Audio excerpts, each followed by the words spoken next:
Grace, that is హెల్. కృప లేనిది, నీ ప్రార్థన వినబడని చోటు, నీ ఆక్రందన వినని చోటు ఏదైనా ఉందంటే నరకం, పాతాళం. ఇక్కడ కేక వేయచ్చు, నిన్ను సృష్టించిన యేసు ప్రభుని ప్రార్థన వింటాడు. ఎందుకు ఇంకా కాలయాపన చేస్తావు? ప్రభువుకు నీవు కావాలా? ప్రభువుకు నీవు కావాలా? గుప్పెడు గుండెలో యేసు ప్రభుకు చోటిస్తావా?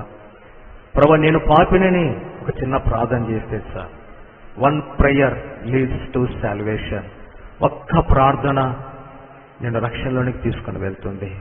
ఇంకెందుకు నువ్వు ప్రార్థన చేయకూడదు? ఎన్ని రోజులు యేసు ప్రభు లేకుండా బ్రతుకుతావు? ఏ రోజు ఏమైతుందో నీకు తెలియదు. భయంకరమైనటువంటి పాపపు ఊపిలో సైతాను చేతుల్లోని చిక్కుకొని పాపములోనే జీవిస్తా ఉన్నావేమో. పాపములకు చాలా శక్తి ఉంది. ద పవర్ ఆఫ్ సిన్ అంటారు. పాపమునకు ఎంత శక్తి ఉందంటే అంత శక్తి ఉంది. నీకు అది అర్థం కాదు. ఎటువంటి శక్తి తెలుసా? పాపము నువ్వు చేస్తూ ఉన్నావు, దేవుడు నీకు అవకాశం ఇస్తున్నాడు, కమ్అవుట్ ఫ్రమ్ సిన్ అని. ఒకవేళ అవకాశం అందిపుచ్చుకొని ఆ పాపం నుండి బయటకు వస్తే నీవు, నీ కుటుంబము క్షేమం పొందుతుంది.